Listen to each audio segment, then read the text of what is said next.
우리 이대광 형제, 박정혜 자매 같이 성찬과 헌금을 인도해 주셔서 감사드립니다. 용기를 내고 이 자리가 참 서기 힘들죠. 제가 매주 서니 얼마나 힘들겠습니까? 어, 어, 때로는 우리가 서로의 삶에 일어나는 일들을 다 모를 때가 있습니다. 아마도 우리 가운데 여기 앉아 계시는 많은 형제 자매들 가운데도 가족 간에 또 개인의 삶 속에 어려운 일들을 겪을 때가 많을 것 같습니다. 하지만 그런 순간들을 또 기도하며 또 믿음 가운데 인내하면서 잘 이겨낸 우리 형제 자매들의 모습이 참 큰 격려가 됩니다. 저는 지난 주에는 싱가포르를 다녀왔습니다. 1년에 약 3번 정도 우리 이 시리전의 나라의 교회들을 인도하는 목회자들이 모여서 함께 제자훈련 시간 또 여러 가지를 계획하는 그런 시간을 보내는데요. 특별히 이번에는 일본의 이제 교회들을 인도하는 우리 동경교회 야마자키 다케시 목사님과 또 저희 부부 해서 오붓하게 이 이제 두 그룹이 함께 모였습니다.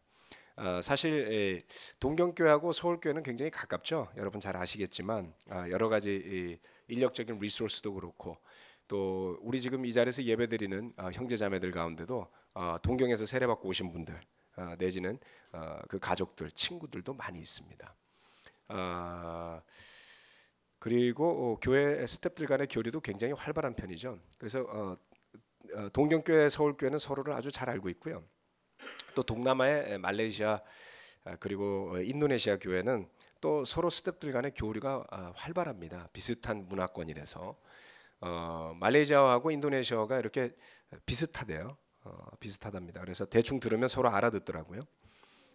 그래서 그런 부분에서 서로 간의 교류도 활발하고 일본어하고 한국어는 전혀 달라서 서로 좀 못 알아듣는 문제가 있습니다만은 그래서 이제 교회 사정이나 이런 것들을 서로 잘 알고 있어서 이번은 특별히 저희가 오기 전에 인도네시아하고 이제 말레이시아 교회 목회자들은 먼저 모여서 미팅을 했고요. 그리고 이번에는 특별히 한국하고 서울판으로 해가지고 버전으로 해서 아주 깊이 있게 여러 가지를 의논하고 또 배우고 훈련받는 좋은 시간을 보내고 왔습니다. 그 중에서도 우리가 작년에 워크숍을 하면서 말씀드린 비전 2020이라고 해서 2020년에 우리 교회가 어떤 모습으로 있을까라는 것에 대해서 12가지의 측면에서 우리가 배가하자라는 것을 말씀드린 것이 아련하게 기억이라도 나실지 모르겠네요. 예, 그래서 그 내용을 한 번 더 확인하고 또 우리가 구체적으로 지난 한 10여 년 동안 하나님께서 저희를 많은 훈련을 주셨는데 그것을 밑바탕으로 해서 2011년부터 2020년까지는 우리 특별히 아시아 지역의 우리 C 리전이라고 부르는 지역 안에 있는 교회들이 여러 가지의 측면에서 영적으로 또 수적으로 배가고 성장하는 것을 준비하고 계획하는 아주 좋은 시간이었습니다. 또한 그것과 더불어서 우리 가정에 대해서 또 자녀들을 양육하는 부분에 대해서 특별히 우리 잔루이 목사님이 관심이 많으시죠. 그래서 굿이너 페어런팅이라는 자녀 양육 프로그램을 몇 년 전에 만드셨고요. 그렇게 만든 이제 프로그램이 사실 굉장히 지금 여러 가지 반향을 불러일으키고 있습니다. 그래서 올 여름 8월 말 9월 초에 있을 일정이 조금 바뀔 것 같습니다만은 장소 문제 때문에 우리 결혼부 수련회 때 특별히 그 무비 테라피를 중심으로 한 양육 프로그램을 우리 교회 형제자매들에게도 전하려고 지금 준비하는 가운데 있습니다. 그래서 그 핵심을 가지고 또 우리 각 목회자들의 가정에 대해서 또 자녀들에 대해서 하나하나 같이 이야기하고 또 서로 도움을 주고받고 훈련받는 아주 그런 놀라운 시간이었습니다. 마침 간 길에 이번에 저희가 마일리지를 써서 두 자녀를 데리고 갔었습니다. 여러 가지 이유가 있는데 우리 큰아들 이제 수민이가 거기에서 성경 공부를 다시 좀 시작하게 되었어요. 그래서 우리 성경 공부를 잠시 좀 더 하고 돌아올 예정에 있습니다. 그래서 어제 저녁까지 해서 제자 공부까지 마쳤다고 하니 기쁜 소식이고요. 예전에 제자 공부까지 하다가 그만뒀습니다. 그래서 다시 하고 있고 그 성경 공부를 우리 전도희 목사님의 그 아들 우리 데이빗 군이 인도를 하고 있어요. 그리고 우리 한영석 형제 아시죠? 우리 분당교회는 한영석 형제가 지금 안식년으로 싱가포르에 가 있습니다. 그래서 성경 공부 통역도 해주고요. 그렇게 해서 또 시영이지 한영석 형제의 아들 시영이라 한시영 군이 통역도 해주고 아주 놀라운 일이 벌어지고 있습니다. 그래서 바라기는 다 준비가 돼서 돌아오기를 기대하고 있습니다. 또 지난주에 우리 김인호 군이 세례를 받았다죠. 너무 축하드리고요. 정말 두 분 오랜 시간 고민하셨는데 대학 입학도 확정이 된 거죠. 그래서 대학에도 입학을 했고 합격을 했고 그리고 이제 제자도 되었으니 두 분은 인생을 즐기며 사십시오.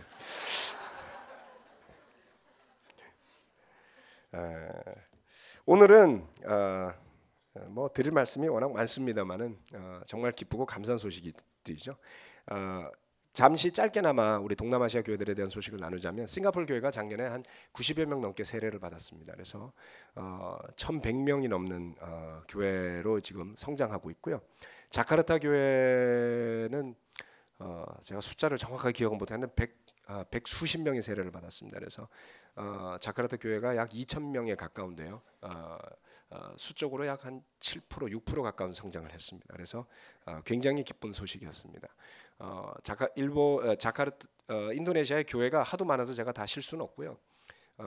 저희도 올해는 좀 준비를 해서 매월 우리 시리전 안에 있는 교회들을 위해 기도하는 날을 예배 때 정해서 했으면 합니다. 싱가포르 교회는 매번 예배 때 정해서 우리 한국에 있는 교회들 또 일본에 있는 교회들 돌아가면서 다 기도를 해주더라고요. 그래서 뭐 프레젠테이션으로 보여줘가면서까지 그래서 잘합니다. 아주 굉장히 잘 알고 있고 또 그런 면에서 우리가 전 세계 모든 교회를 위해서 기도할 수는 없다 할지라도 우리가 함께 그룹으로 있는 우리 C리전에 있는 교회들을 위해서 함께 기도하는 그런 시간이 필요하지 않을까 싶습니다. 여러분들 좋아하는 발리의 교회가 있으니 많이 기도하시면서 휴가 가실 때마다 연락을 하시면은 좋은 에스코트도 받으실 수가 있습니다. 뭐 그거는 우리 C리전에 있는 교회들의 축복이라고 봐야 되겠죠. 빨리 제주도에 교회를 세우자고 이야기하시는 분들도 있습니다만은 자 오늘은 지난 시간에 이어서 마태복음 25장 말씀을 함께 또 보시겠습니다.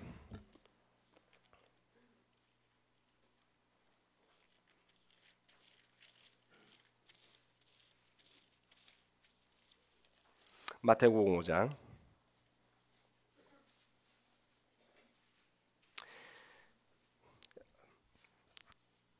21절에서 26절 말씀입니다.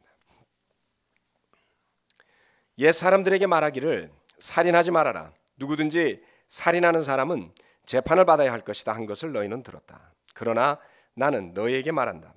자기 형제나 자매에게 성내는 사람은 누구나 심판을 받는다. 자기 형제나 자매에게 얼간이라고 말하는 사람은 누구나 공회에 불려갈 것이요 또 바보라고 말하는 사람은 지옥불 속에 던져질 것이다.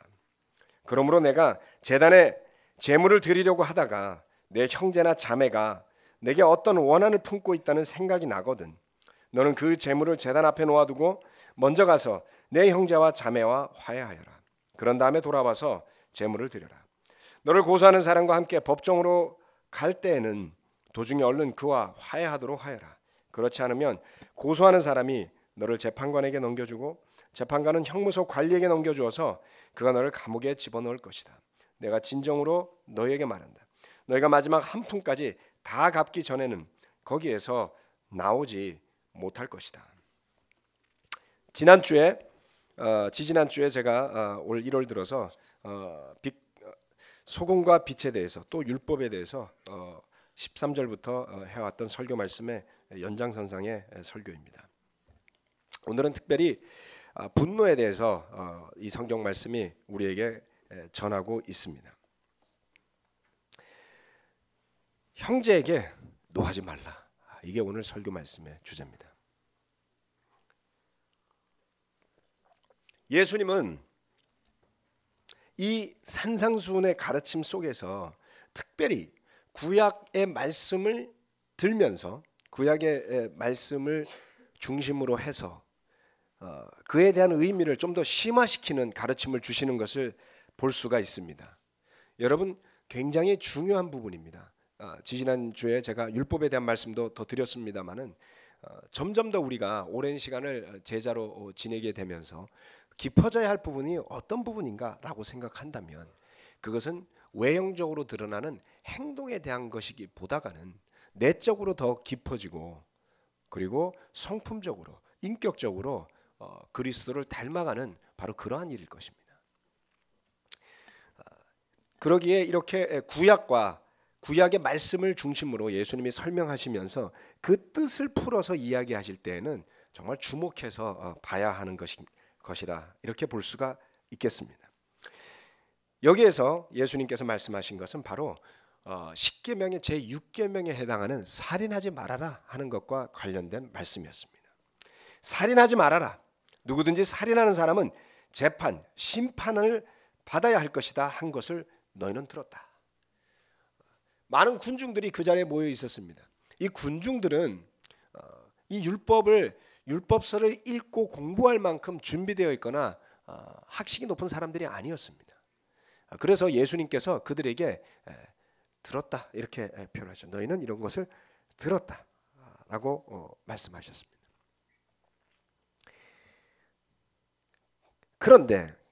그러나 나는 너희에게 말한다. 참 놀랍죠.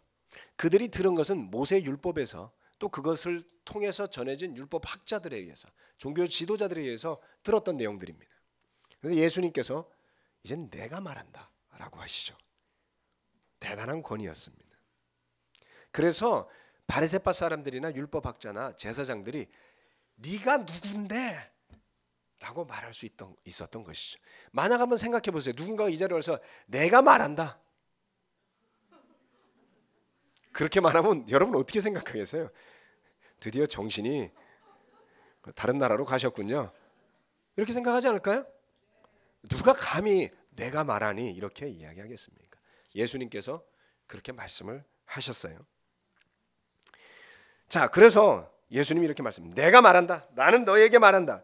자기 형제나 자매에게 성내는 사람은, 즉 화내는 사람은, 분노하는 사람은 누구나 심판을 받는다. 와.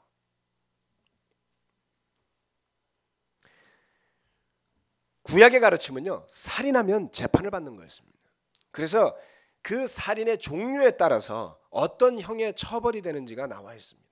고의적인 살인인지 아니면 우발적인 살인인지에 따라서 도피성에 가서 숨어 지낼 수도 있는 길이 있었던가 하면 의도적인 살해에 대한 의도를 가지고 살인한 사람은 사형에 처해졌던 것입니다.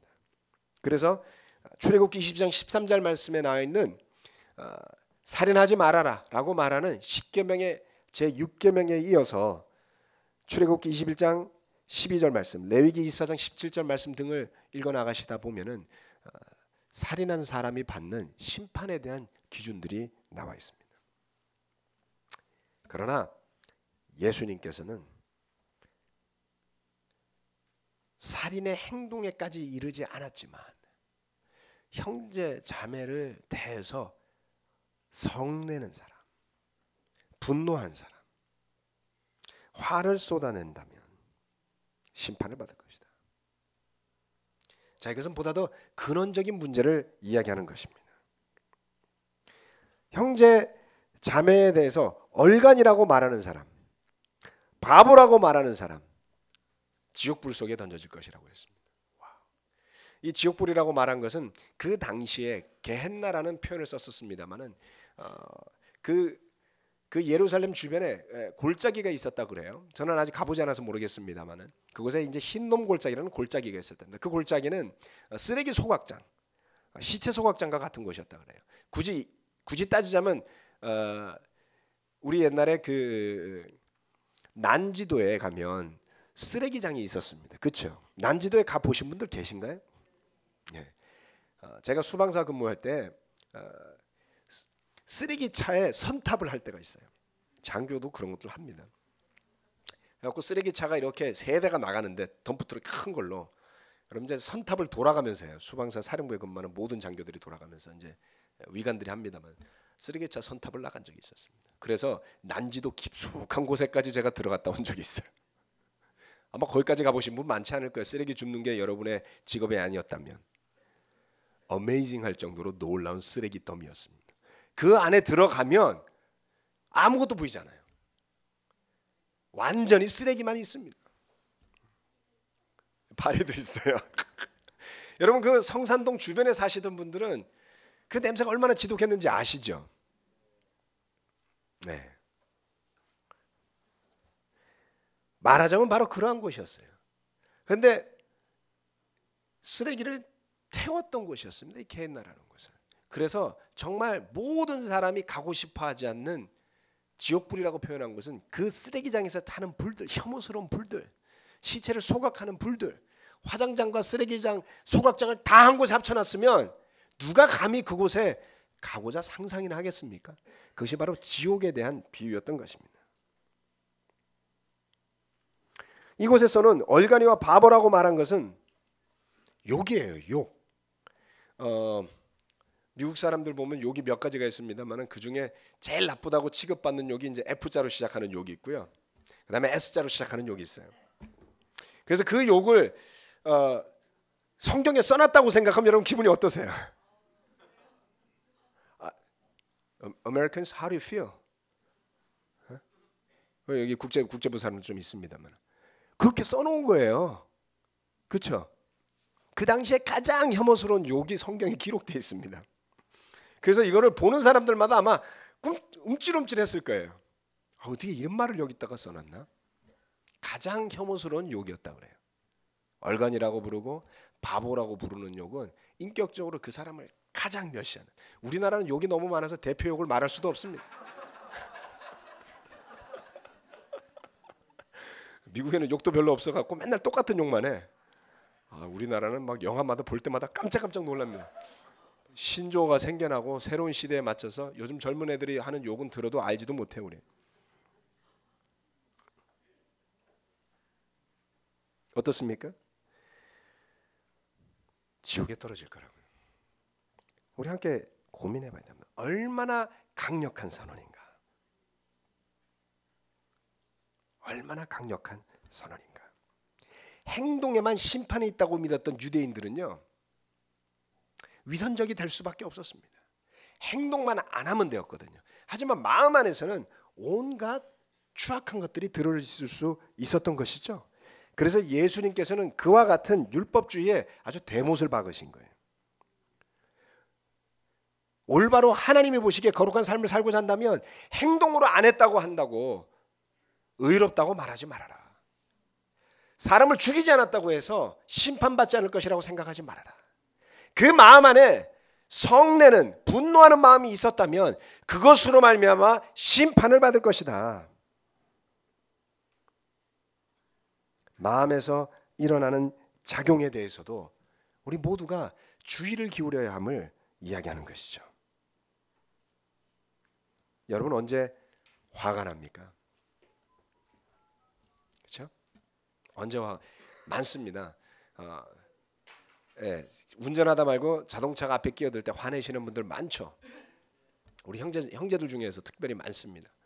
아직까지도 못 고치신 분들이 있습니다. 오늘 설교 들으시고 과감하게 회개하시고 고치셔야 될 부분이 분명히 나올 거라고 믿습니다. 햄버거 사러 갔는데 갑자기 줄이 엄청 길어. 기다리고 있는데 누가 새치기 해. 칼부림도 일어나죠. 공중전화에서 앞에서 전화 길게 한다고 죽인 사람이 있었습니다. 몇 년 전에. 전화 길게 한다고 죽여요. 그것만인가요? 위층에서 시끄럽게 군다고 불 질러버린 사람도 있었습니다. 살인사건도 있었습니다. 층간소음의 문제가 엄청난 문화적인 갈등을 낳죠. 분노요. 화내는 것이요.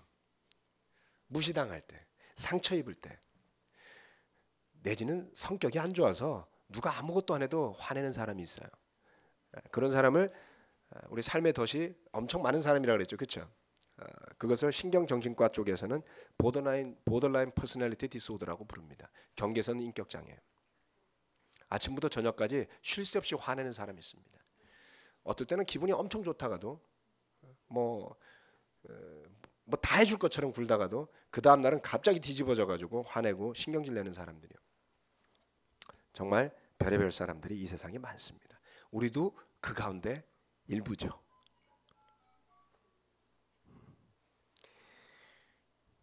실망했을 때, 상처받았을 때, 무시받았다고 느낄 때, 기대하지 못한 일들이 일어날 때, 그리고 그걸로 인해 상처가 생기고 분노가 납니다. 형제에게 노하지 말라. 첫 번째는 분노가 자신을 죽인다는 것을 알아야 합니다. 생물학적인 화에 대해서 좀 말씀을 드릴게요. 몇 년 전에 제가 열심히 공부했던 책에 나오는 내용이었습니다. 생물학적인 분노는요, 필요한 것 중에 하나였습니다. 진화의 과정이라고들 이야기합니다. 뭐 제가 진화론자는 아니니까 오해하시지 말고, 원시 시대 아주 옛날에는 인간이 뭘 하고 살았겠습니까? 구석기 시대 이전에 사냥 내지는 채집을 하고 살았다 뭐 이러잖아요. 그렇죠? 그래서 사냥을 하고 채집을 하고 사는 데는 두 가지가 아주 중요했습니다. 음식을 먹는 것과 그 다음에 그 사냥을 하다가 사자한테 물려 죽지 않는 두 가지예요. 그러니까 사냥을 한다라는 건 내가 사냥을 할 수도 있지만 사냥을 당할 수도 있다는 뜻이잖아요. 그렇죠? 그래서 하나님이 우리를 창조하실 때 어떻게 했냐면 우리가 사냥하다 말고 사냥 당할 처지가 되면 살아남기 위해서 해야 되는 행동이 있어요. 평상시처럼 행동하면 죽습니다. 사자가 달려오는데 그 속에서 내가 어디로 도망가야 될지를 계산하고 그 다음에 어느 정도 속도로 뛰어야 할지를 생각하고 그리고 뒤로 돌아서서 달리기 시작하면 늦어요. 그렇죠? 사자가 달려오는 것을 보면 어떻게 되냐면 순간적으로 돌아서서 엄청 뛰어야 되는데 그런 경험 없나요? 도둑이 쫓아오거나 강도가 쫓아오거나 개가 쫓아오거나 시라는 게 막 달리고 났는데 자기가 어떻게 거기까지 왔는지 기억이 안 나. 엄청 빠르게 뛰죠. 그렇죠? 그게 뭐냐면 우리 몸에서 스트레스 호르몬이라고 부르는 노르아드레날린이 분비가 되는 거예요. 아드레날린하고 비슷한 겁니다만 군대 갔다 오신 형제들 아시겠지만 아드레날린 주사가 있잖아요. 그렇죠? 화생방 하실 때 기억나시죠? 아드레날린 주사를 맞으면 갑자기 사람이 확 에너지가 생기거든요. 그래서 죽을 만한 위험에서 벗어납니다. 일단 그 다음에 치료를 받을 수 있게 만든 약이 아드레날린. 노르아드레날린이 바로 그와 같은 작용을 한다고. 그래서 우리 몸 안에서 그게 분비가 돼요. 그러면 의사 선생님도 여기 계시지만 제가 하는 말이 틀리지 않을 겁니다. 혈관이 갑자기 확장이 돼요. 혈관이 확장이 되면서 혈류가 늘어납니다. 그러면 순간적으로 그게 일어나는 거예요. 순간적으로. 그래서 순간적으로 확 뛰어나갈 수 있는 준비가 되는 겁니다. 그래서 사자로부터 멀어져야 되는 거죠. 그렇죠? 그래서 살아남는 거예요. 그래서 좀 이게 느리게 분비된 사람은 사자의 먹이가 되고 조금 더 빨리 분비되고 한 발짝이라도 더 멀어난 사람은 살아남게 되는 것이죠. 이게 바로 생존 본능과 관련된 분노입니다. 스트레스 호르몬이 분비되면서 순간적으로 화가 치미는 거죠. 살아남기 위한 거예요. 문제는 뭐냐? 더 이상 사자가 없다는 거예요. 시대가 너무 변해가지고 사자도 없고 더 이상 우리의 생존을 위협하는 게 없어졌어요. 그렇죠? 여러분 댕기다가 교통사고로 죽지 않으면 죽을 가능성이 거의 없습니다. 우리의 생존을 위협하는 게 주변에 전혀 없어졌어요. 더 이상 털이 곤두서야 될 이유가 없습니다. 그렇죠? 털이 곤두선다라는 게 바로 그런 것이거든요. 살아남기 위해서 누군가 싸워야 되는 그런 일은 정말 범죄자를 만날 때를 제외하고는 거의 없단 말이죠. 그런데 물리적인 환경이 너무너무 많이 변했는데 우리 몸의 신경 정신적 환경이 별로 바뀌질 않았다는 거죠. 어떤 일이 생겨납니까? 사자는 자주 나타나진 존재가 옛날에는 아니었어요. 그래서 어쩌다가 만나니까 그와 같이 극도로 흥분되고 분노해야 되고 스트레스 호르몬이 분비되면서 살아남아야 될 환경은 아주 가끔 있었다는 거죠. 그런데 우리가 매일 생활하는 현대는요, 하루에 사자가 자주 나타납니다.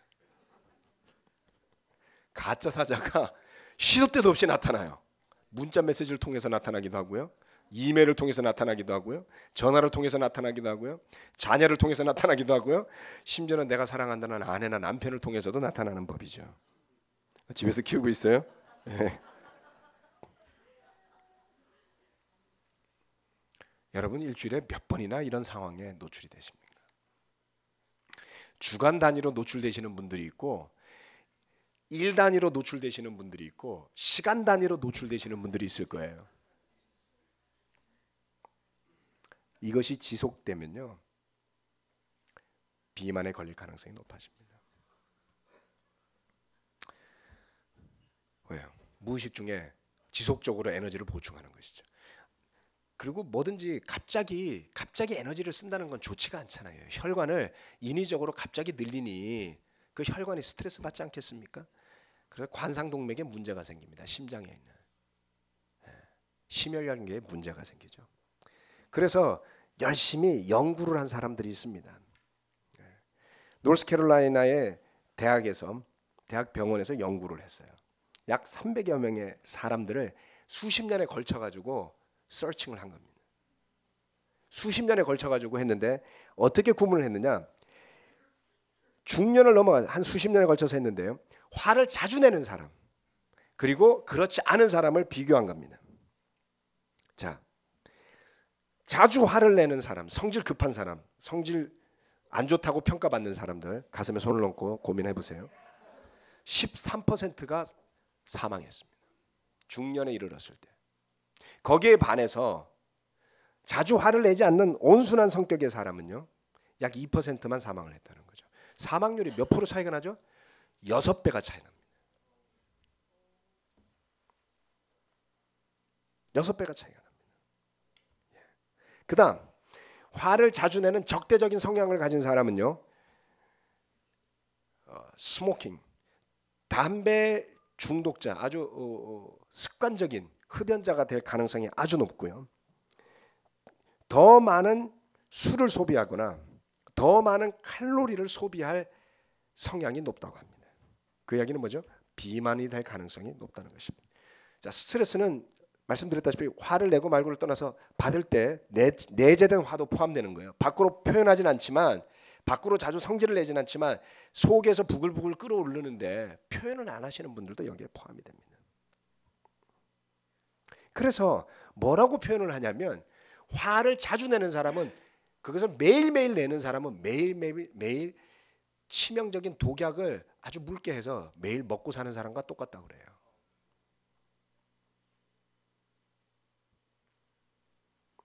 약 인구의 20% 정도 되는 사람들이 이 범주에 해당되는 사람들입니다. 그런데 한국은 좀 다른 것 같아요. 20%가 넘는 것 같습니다.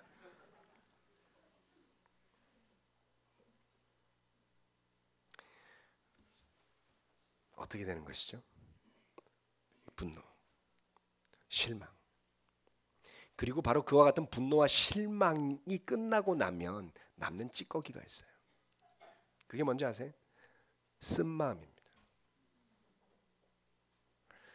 여러분 화를 내고 나면 화가 다 가라앉고 나면 기뻐지던가요? 우울해져요. 그렇죠? 불쾌해집니다. 그리고 마음에 그것을 해결하지 못하면 쓴 마음이 남게 되죠. 여러분 왜 화를 내십니까? 그리고 여러분이 화를 낸 다음 그 화의 바닥에는 뭐가 있죠? 또 그 바닥에는 뭐가 있는 걸까요?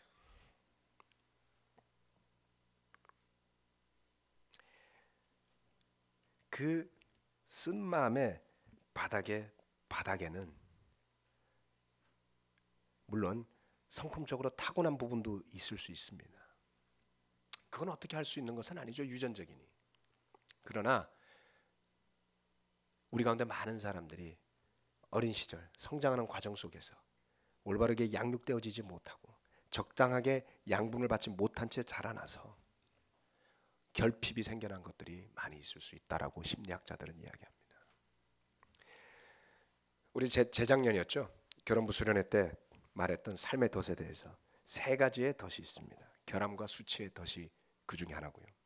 그리고 불신과 학대의 덫이 그 중에 하나입니다. 그리고 처벌의 덫이 그 중에 하나입니다. 이게 뭔지 다 잊으셨다면 집에 가서 다시 열어보십시오. 자주 화내시는 분들, 자신의 분노를 잘 조절할 수 없는 분들, 그리고 사소한 이유로 감정 컨트롤이 되시지 않는 분들, 자신을 살펴야만 합니다. 바로 이 세 가지의 덫이 우리 자신들 속에 내재된 분노의 쓴마음의 먹이인 것이죠. 성경 말씀은 우리에게 뭐라고 이야기하겠습니까? 분노는 자신을 죽인다고 말씀드렸죠. 두 번째, 쓴마음은 우리에게 재앙을 가져다 준다고 성경은 이야기하고 있습니다. 신명기 29장 말씀을 함께 보시겠습니다. 신명기 말씀을 보실까요? 29장 18절에서 21절 말씀입니다.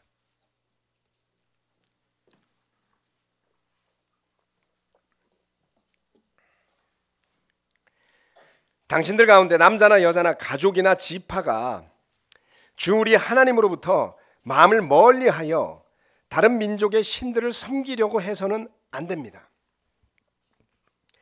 당신들 가운데 독초나 쓴 열매를 맺는 뿌리가 있어서는 안 됩니다.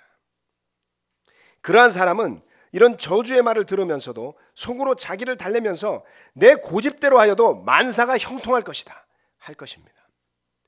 당신들이 그런 사람을 그대로 두면 맹렬한 재난을 만나서 파멸되고 말 것입니다. 주님께서는 그런 사람을 용서하지 않으십니다.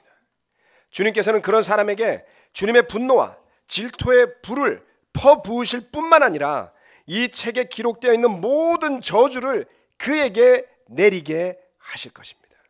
그리하여 주님께서는 마침내 그의 이름을 하늘 아래서 지워버려서 아무도 그를 기억하지 못하게 하실 것입니다.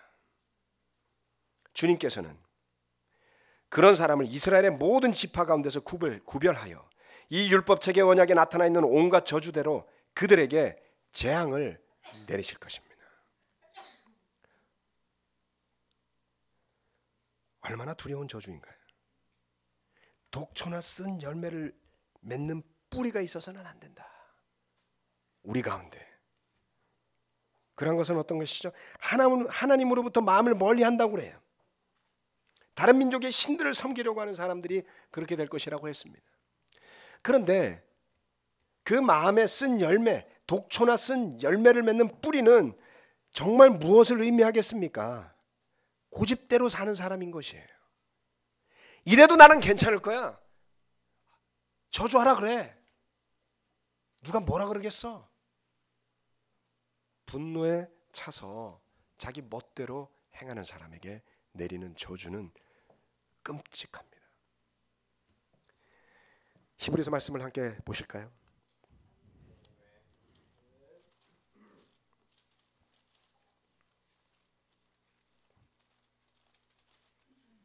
히브리서 12장 14절에서 15절 말씀입니다. 히브리서 12장 14절에서 15절 말씀입니다.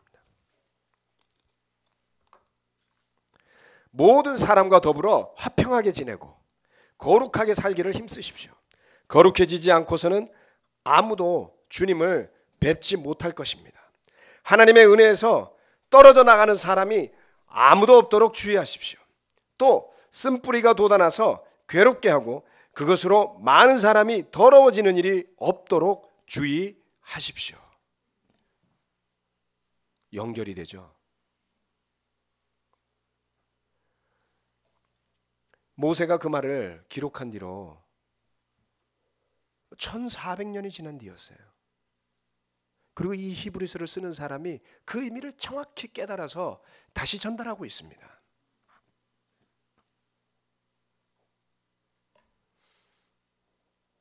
저나 여러분 또한 이와 같이 될 수 있습니다.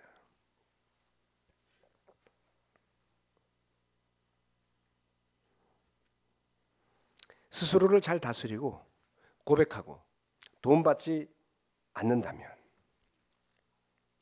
우리 마음에 자라는 쓴뿌리가 뿌리를 내리고 더 길게 자라서 누가 봐도 쓴마음으로 살아가고 있구나라고 느낄 수 있는 사람으로 전락할 수 있다는 것이죠. 화평하게 지내지 않으면, 그렇죠? 그 다른 사람과 더불어 화평하게 지내는 것이 왜 거룩한 것하고 연결이 되어 있을까요? 그 마음에 쓴뿌리가 있어서 화평할 수 있겠습니까? 없습니다. 어떻습니까? 거룩해질 수 있습니까? 성경을 주구장창 읽고 외워보십시오. 되지 않습니다. 예수님이 말씀하셨죠. 두려운 일입니다. 여러분, 제가 왜 우리 교회에 헌금으로 모여진 소중한 금액들 가운데 비싼 여비를 지불하면서 그렇게 해외에 나가서 제자훈련 시간을 보내고 와야 되겠습니까? 이 안에서 하면 안 되는 걸까요? 이 안에서도 해야지 되고요. 밖에서도 해야지 되는 겁니다. 제가 우리 안에서 제자훈련을 주고받을 수 없어서 나가는 게 아닙니다. 누군가가 저를 감독하고 누군가가 저를 보고 도와줄 수 있는 사람이 필요하기 때문이죠. 바로 이런 것들이 제 안에 쌓일 수 있는 쓴 마음들을 해결할 수 있는 좋은 제자훈련의 시간을 주기 때문입니다. 여러분 기억해 봅시다. 우리 중에 어느 누구도 완벽한 사람들은 없습니다. 성격적인 문제, 기타 등등의 문제를 다 안고 있지 않습니까? 다 할 수 있어요. 여러분의 자녀도 여러분 보면 알 수가 있습니다. 그런데 그런 우리라 할지라도 제자훈련의 과정 속에 기꺼이 있고자 했을 때는 때로는 문제가 있는 사람인데도 불구하고 많은 분야에서 많은 상황에서 쓰임받는 사람으로 있었던 그런 시간들이 있지 않습니까? 어떠한 것입니까? 바로 마음이 겸손한 상태였던 것이죠. 약점이 있다면 받아들이고 부족함이 있다면 기꺼이 들으려고 하고 또 아픔이 있고 아쉬움이 있다면 그것을 해결하고자 노력했을 때 더 많은 어려움이 있었다 할지라도 성장하는 그러한 경험들이 있지 않습니까? 또 화해하고 용서하는 것이 훨씬 더 용이하게 이루어지지 않았던가요? 그것이 바로 가장 중요한 것입니다. 화평과 거룩, 이 두 가지가 함께하는 이유는 바로 그런 것입니다. 우리 안에 분노로 인한 쓴마음을 하나님 앞에 버린 사람이 화평을 이룰 수 있게 되는 것입니다.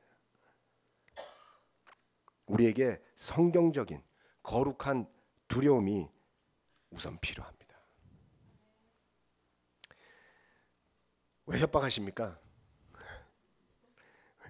아니 해를 내리쬐어서 옷을 벗도록 해야지 왜 찬바람을 불게 해가지고 사람을 바꾸게 하려고 하시나요? 그런 방법은 좋지 않습니다 라고 생각하는 사람 세상에 많아요.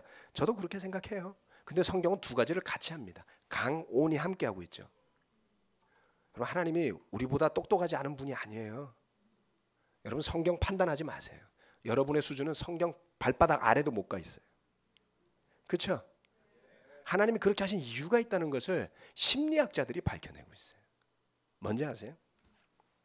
바로 건강한 경계선, 한계선에 관한 것입니다. 무조건 따뜻하게 대해준다고 스포일 시키면 훈련이 없으면 방종으로 가게 되고 그것은 가장 파괴적인 죄로 이룰 수도 있습니다. 이것은 바로 우리 자신을 돌아보면서 알아야 되는 것입니다. 우리 중에 다수는 자라나면서 건강한 경계선이나 한계를 경험하지 못한 사람들이 많습니다. 건강한 경계선이 부족하게 되면 상대를 존중하면서 어떻게 행동해야 될지 잘 모르는 것이죠. 함부로 남의 경계선을 침범하는 법입니다. 자신의 감정도 적절하게 조절되지 않습니다.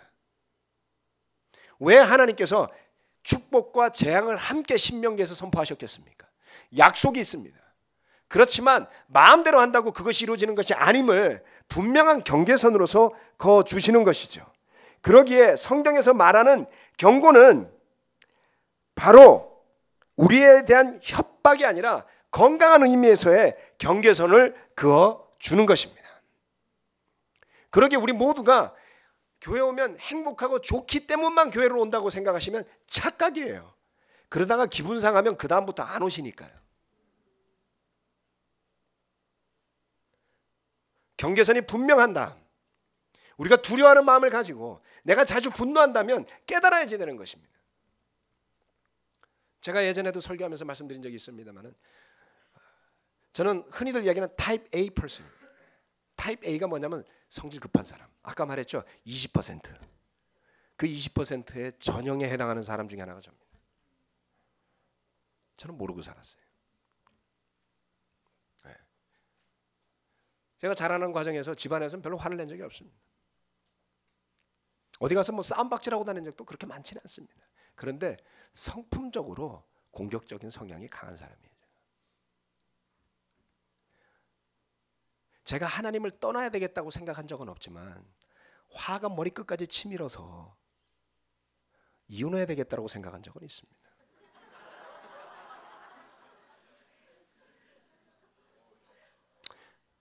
바보가 아닌 다음에야 이혼하고서 제가 어떻게 목회를 할 수 있겠어요? 그렇죠? 두 번째, 아내도 용서하지 못하는 사람을 교회가 어떻게 받아줄 수 있겠어요? 그래서 깨달은 게 있어요. 나는 하나님을 떠날 생각은 없지만 내 화가 나를 등 떠밀어서 죄를 짓게 하고 하나님을 떠나게 할 수도 있겠구나. 한 번도 저는 예배에 오기 싫어한 적이 없습니다. 근데 예배 전에 부부싸움을 대판하고 나서는 예배당에 들어갈 수 없어갖고 마지막까지 예배 시작 전까지 바깥에서 그걸 바라보면서 부들부들 떨면서 기도했던 적은 있습니다. 공감되시는 분들 계시나요? 아니 뭐 저런 사람이 목사를 해? 이렇게 생각하시는 분들도 있을 겁니다. 하나님이 그래서 은혜라고 하는 거죠. 두려워졌어요. 저를 믿을 수가 없었습니다. 내가 화내는 게 괜찮은 게 아니라 하지 말아야 될 죄를 짓는 거구나. 너무나 두렵다.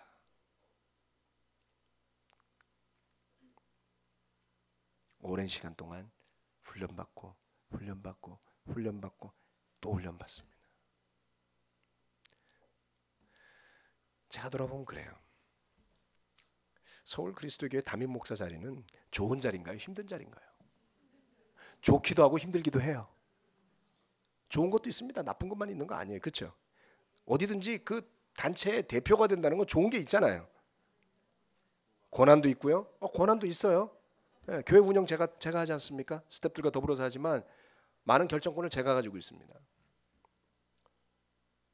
하지만 대단한 책임감이 뒤따르죠. 엄청난 스트레스도 뒤따르죠. 그 날고 긴다던 목회자들이 왜 그만두고 떠나셨나요? 저보다 대단한 분들이었습니다. 거기에는 이유가 있습니다.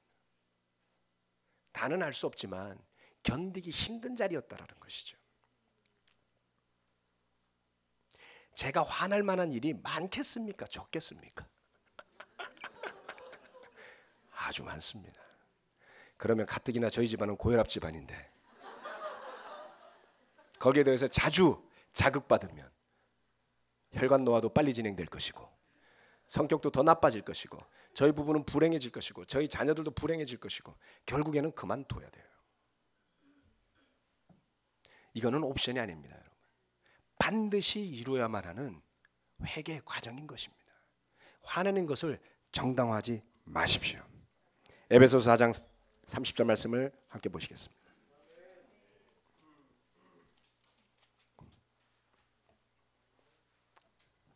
(4장) 30절에 32절 말씀입니다. 하나님의 성령을 슬프게 하지 마십시오.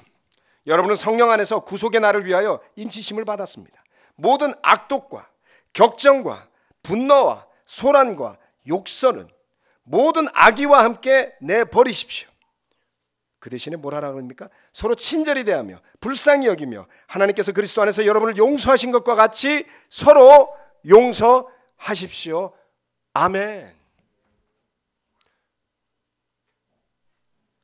많은 사람이 무질서하게 자신의 격한 감정, 분노, 상처를 쏟아냈을 때 우리 교회 모습이 어땠는지 기억하십니까? 가장 비참한 모습, 가장 부끄러운 모습, 가장 오고 싶지 않은 곳으로 전락했던 순간도 있었습니다. 제가 과거를 극복하지 못했거나 잊지 못해서 이 말씀을 드리는 것이 아니라 여기에 앉아 계신 분들 중에 그것을 경험하신 분들이 있다면 잊지 말아야 할 교훈이 있기 때문입니다. 언젠가 또다시 그와 같은 때는 올 거예요. 교회란 곳은 그런 곳 아닙니까? 성경에서 이야기하지 않았습니까? 우리 가운데 쓴뿌리가 자라나서 견디지 못하고 주변 사람들을 괴롭히고 악정과 여기에 나와 있는 악독과 격정과 분노와 소란과 욕설을 뿜어낼 사람들이 생기지 말라는 법이 어디 있습니까? 그리고 그런 일이 일어나면 어느 누가 과연 그것을 쉽게 해결할 수 있을까요? 결코 쉽지 않습니다. 우리 모두가 하나님의 말씀으로 무장되어 있지 않다면, 우리 모두가 그와 같은 습관에서 벗어나서 더욱 성숙된 모습으로 서 있지 않다면 사탄은 기회를 노릴 겁니다. 바깥에 있는 사람이 뭐라고 욕해도요, 그것은 우리를 건강하게 하는 핍박이 돼요. 그런데 안에 있는 사람이 그처럼 되면 우리가 분열되고 혼란스러워집니다. 불쌍히 여기는 사람도 생겨나고요, 안타까워하는 사람도 생겨나고요. 우리 모두 안타깝죠? 하지만 결코 용납할 수 없는 것은 바로 이런 것입니다. 그 대신에 친절히 대해야 합니다. 그 대신에 불쌍히 여겨야 합니다. 그 대신에 서로 용서해야 하는 것입니다. 여러분 자신을 살펴보십시오. 이것은요, 여러분이 정말 손에 넣기를 원하는 것을 얻는 것보다도 훨씬 가치가 있는 일입니다. 세상에서 여러분이 가장 성공하고자 하는 모습대로 성공하는 것보다 비할 수 없는 가치가 있는 축복의 길인 것이죠. 왜요? 심판이 아닌 복을 받는 길이기 때문에 그렇습니다. 형제자매 여러분, 예수님의 가르침을 깊숙하게 받아들입시다. 그리고 그 말씀에 순종합시다. 이 성경 말씀에 무서운 저주의 말씀을 소홀히 여기지 맙시다. 하나님을 두려워하는 마음을 가지고 경계선을 넘지 않도록 애쓰고 노력하십시오. 에베소서 말씀에서 이야기하죠. 화가 나더라도 죄를 짓지 말라고요. 그 지경에 이르지 않도록 우리의 화를 다스릴 수 있어야 할 것입니다. 그러기에 화가 난다면 자신을 살필 줄 아는 그러한 제자들로 거듭나시기를 부탁드리겠습니다. 자신을 정당화하지 마십시오. 용서하지 못한 모습이 있다면 반드시 용서하셔야지만 합니다. 여기에 대해서는 또 드릴 말씀이 많지만 오늘 설교 말씀은 이 정도에서 마무리 짓고 마치도록 하겠습니다. 한 해를 시작하면서 매주마다 고민스러운 말씀들이 쏟아지고 있습니다. 그렇죠? 예, 함께 고민하면서 우리가 성장하시기를 부탁드리겠습니다. 말씀 마치겠습니다.